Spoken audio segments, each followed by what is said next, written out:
Hello friends, টেক্সারিং online চ্যানেলে আপনাদের সকলকে জানাই স্বাগতম। আজ ইতিমধ্যেই মোদী সরকার এবং মমতা সরকারের তরফ থেকে গোটা দেশ এবং রাজ্য জুড়ে বেরিয়ে এসেছে একদম 25টি বিরাট বড়সড় আপডেট। আর মাত্র কয়েকটা দিনের অপেক্ষা, তারপরেই গোটা দেশ জুড়ে হাই ভোল্টেজ লোকসভা ভোট। আর এই লোকসভা ভোটকে মাথায় রেখে ভোট প্রচারে নেমে পড়েছেন বিভিন্ন রাজনৈতিক দলের নেতামন্ত্রীরা। একে অপরের বিরুদ্ধে চলছে কদর্য ভাষায় আক্রমণ। আর এরই মুহূর্তে গোটা বিশ্বজুড়ে তৃতীয় বিশ্বযুদ্ধের প্রস্তুতি নিচ্ছে ইরান, ইসরায়েল। ভারত আমেরিকাও দিয়ে দিল হুঁশিয়ারি। শুধু তাই নয়, এইদিকে আবার ভোটের মুখে রাজ্যের সমস্ত ভোটারদের গাধা বলে অভিহিত করছে নাকি তৃণমূল। রাগে ফুঁসছে এবার বাংলার মানুষ।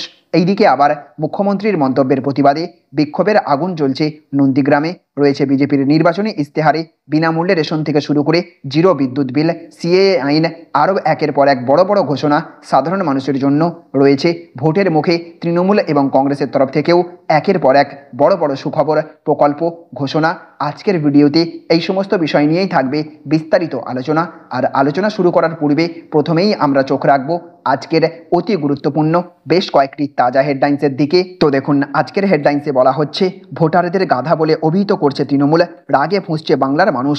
তৃতীয় বিশ্বযুদ্ধের প্রস্তুতি, ইসরায়েলের ওপর মিসাইল হামলা ইরানের তৈরি, আমেরিকা ব্রিটেনও মুখ খুলল ভারত।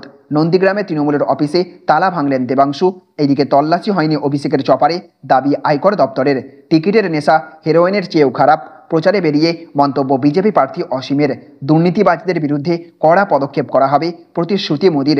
বেঙ্গালুরু বিস্ফোরণের মাধ্যমে ভারত জুড়ে আতঙ্ক ছড়াতে চায় নাশকতাকারীরা, মিলল চাঞ্চল্যকর তথ্য। নজরে 20 এপ্রিল, মহিলাদের জন্য বিশেষ বার্তা দিতে পারেন মুখ্যমন্ত্রী মমতা বন্দ্যোপাধ্যায়। ইতিহাসকে বিকৃত করা হচ্ছে, রাকেশ রোশনের প্রসঙ্গ টেনে বাংলা দিবস নিয়ে মমতাকে তোপ শুভেন্দুর। তৃণমূলের বাজিমাত, লোকসভা নির্বাচনের আগে বিরোধীদের মাটি কাঁপিয়ে দিল দেব। ভোটের মুখে বেফাঁস দেব, মুখ ফসকে বলেই ফেললেন গত 10 বছরে জোর চাপে তৃণমূলের ট্যাফুং বন্ধ, ভোটে ছাপ্পা রুখতে নয়া ব্লুপ্রিন্ট কমিশনের। বাম জামানার দুর্নীতি, 18 বছর পরে সুবিচার পেলেন সিএসটিসির বাস কন্ডাক্টর। মুখ্যমন্ত্রীর মন্তব্যের প্রতিবাদ, বিক্ষোভের আঁচ জ্বলছে নন্দীগ্রাম। এদিকে নিখরচায় রেশন, জিরো বিদ্যুৎ বিল, ইস্তেহারে প্রতিশ্রুতির ফুলঝুড়ি বিজেপির। দীর্ঘ প্রতীক্ষার অবসান, কবে চালু হচ্ছে কালীঘাটে স্কাইওয়াক, জানিয়ে দিলেন মমতা। ধর্ম ভেঙে ঈদের নামাজে মমতা, শুভেন্দুকে পরিষ্কার জানিয়ে দিলেন সংখ্যালঘুরা। বেআইনি প্রমোটারদের মাথায় বাজ, দাদাগিরি বন্ধ করতে মারাত্মক পদক্ষেপ কলকাতা পুরসভার।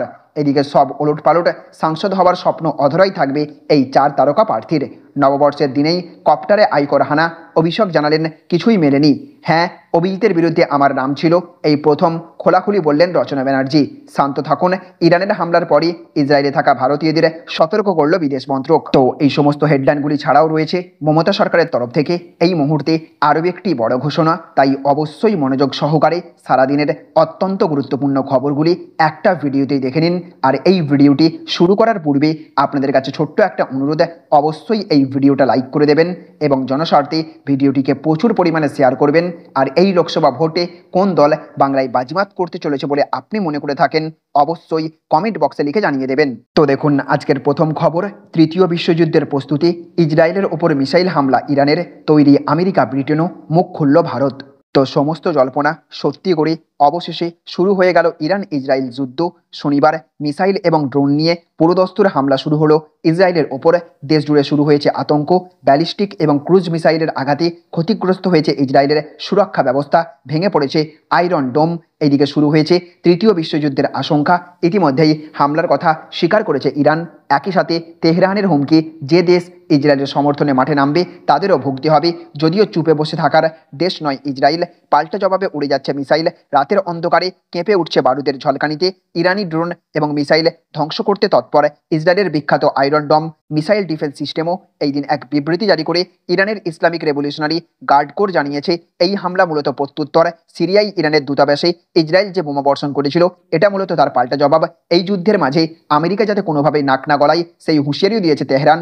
যদিও মার্কিন যুক্তরাষ্ট্র ইতিমধ্যেই ইসরায়েলের পাশে থাকার আশ্বাস দিয়েছে। এদিকে আবার আজকের আরও একটি বড় খবর, নববর্ষের দিনই কপ্টারে আয়কর হানা, অভিষেক জানালেন কিছুই মেলেনি। তো পয়লা বৈশাখের দিন তার কপ্টারে আয়কর হানা হয়েছে। সোশ্যাল মিডিয়ায় পোস্ট করে নিজেই জানালেন অভিষেক বন্দ্যোপাধ্যায়। হলদিয়া যাওয়ার কথা তৃণমূলের সর্বভারতীয় সাধারণ সম্পাদকের। তার আগে বেহালা ফ্লাইং ক্লাবে থাকা অভিষেকের চপারে আয়কর বিভাগের আধিকারিকরা তল্লাশি অভিযান চালিয়েছিল। তৃণমূলের তরফে জানানো হয়েছে, চপারে থাকা প্রতিটি ব্যাগ, সব নথি খুঁটিয়ে দেখেছে তারা। কিন্তু সন্দেহজনক কিছুই পাওয়া যায়নি। এদিকে আবার আজকের আরও একটি বড় খবর, নিখরচায় রেশন, জিরো বিদ্যুৎ বিল, ইস্তেহারে প্রতিশ্রুতির ভুল ঝুড়ি বিজেপির। তো লোকসভা নির্বাচন শুরুর 4 দিন আগে নির্বাচনী ইস্তেহার প্রকাশ করল বিজেপি। দিল্লিতে দলের সদর কার্যালয়ে প্রধানমন্ত্রী নরেন্দ্র মোদী, কেন্দ্রীয় স্বরাষ্ট্রমন্ত্রী অমিত শাহ, প্রতিরক্ষা মন্ত্রী রাজনাথ সিং, দলের সর্বভারতীয় সভাপতি জেপি নাড্ডাদের উপস্থিতিতে নির্বাচনী ইস্তেহার প্রকাশ। গেরুয়া দলের একগুচ্ছ প্রতিশ্রুতি দেওয়া হয়েছে বিজেপির এই সংকল্পপত্রে। বিজেপির ইস্তেহারে কি প্রতিশ্রুতি দেওয়া হয়েছে? বলা হয়েছে আগামী 5 বছরের জন্য বিনামূল্যে দেওয়া হবে রেশন, শাকসবজি এবং ডালের মূল্য স্থিতিশীলতা, তহবিল তৈরি করে গরিবদের রক্ষার প্রচেষ্টা সম্প্রসারিত করা হবে, আয়ুষ্মান ভারতের অধীনে বিনামূল্যে এবং মানসম্পন্ন স্বাস্থ্যসেবা প্রদান চালিয়ে যাওয়া হবে, প্রতিটি গরিব পরিবারের মানসম্পন্ন আবাসনের চাহিদা নিশ্চিত করতে প্রধানমন্ত্রী আবাস যোজনা আরও প্রসারিত করা হবে। সাথে সাথে এই দিকে বিশুদ্ধ পানীয় জল নিশ্চিত করা হবে, বস্তি পুনঃ উন্নয়ন করা হবে, পরিষ্কার রান্নার জ্বালানি দেওয়া হবে, জিরো বিদ্যুৎ বিল করা হবে। তো দেখুন আজকের আরও একটি বড় খবর, ভোটারদের গাধা বলে অভিহিত করছে তৃণমূল, রাগে ফুঁসছে বাংলার মানুষ। তো জনগণ কাকে ভোট দেবেন সেটা তার একান্তই স্বতন্ত্র অধিকার, কিন্তু সেই জনগণের উদ্দেশ্যে অন্য কোনো রাজনৈতিক দলকে ভোট দিলে পাল্টা কোনো রাজনৈতিক দল অপমান করতে পারে না।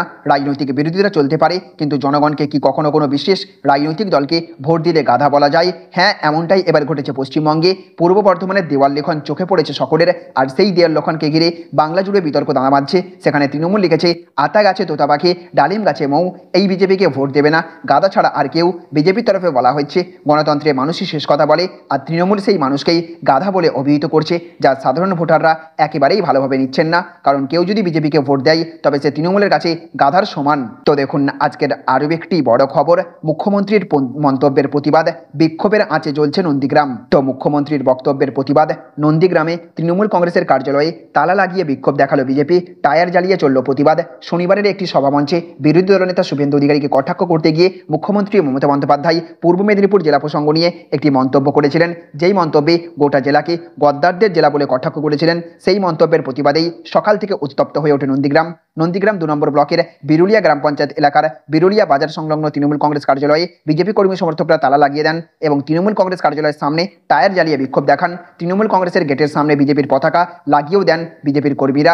নন্দীগ্রামের বিরুলিয়া তৃণমূল কংগ্রেসের কার্যালয়ের সামনে বিক্ষোভ দেখাতে শুরু করে বিজেপি। এদিকে আবার আজকের আরও একটি বড় খবর, তৃণমূলের ট্যাফু বন্ধ, ভোটে ছাপ্পা রুখতে নয়া ব্লুপ্রিন্ট কমিশনের।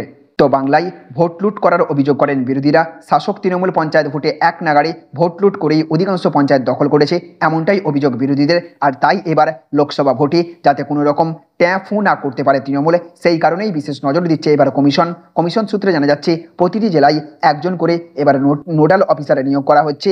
ভোটের বাহিনী মোতায়েন নিয়ে বৈঠকে বসেছিলেন কমিশনের স্পেশাল অবজারভার এবং পুলিশ অবজারভার। সেখানে সিআরপিএফ এর জন্য নোডাল অফিসার নিয়োগ করার সিদ্ধান্ত নেওয়া হয়েছে। তারা নজরদারি চালাবেন। প্রথম দফার আগেই 277 কোম্পানি বাহিনী এসে পৌঁছেছে। দ্বিতীয় দফার আগে রাজ্যে আরও 20 থেকে 25 কোম্পানি বাহিনী আসছে।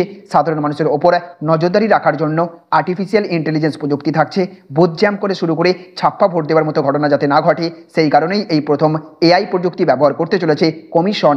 তো দেখুন আজকের আরও একটি বড় খবর, হ্যাঁ অভিজিতের বিরুদ্ধে আমার নাম ছিল, এই প্রথম খোলাখুলি বললেন রচনা। তো 24-এর ভোটে দিদি নম্বর 1 রচনা বন্দ্যোপাধ্যায়কে শুরুতে তমলুক বা কাঁথি থেকে প্রার্থী করার কথা ভেবেছিল তৃণমূল।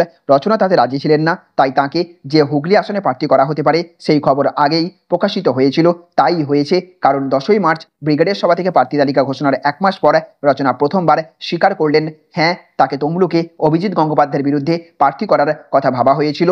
রচনাকে প্রশ্ন করা হয়েছিল, তমলুক কেন্দ্র থেকে তো আপনার প্রার্থী হওয়ার কথা ছিল, অভিজিতের বিরুদ্ধে দাঁড়ালেন না কেন?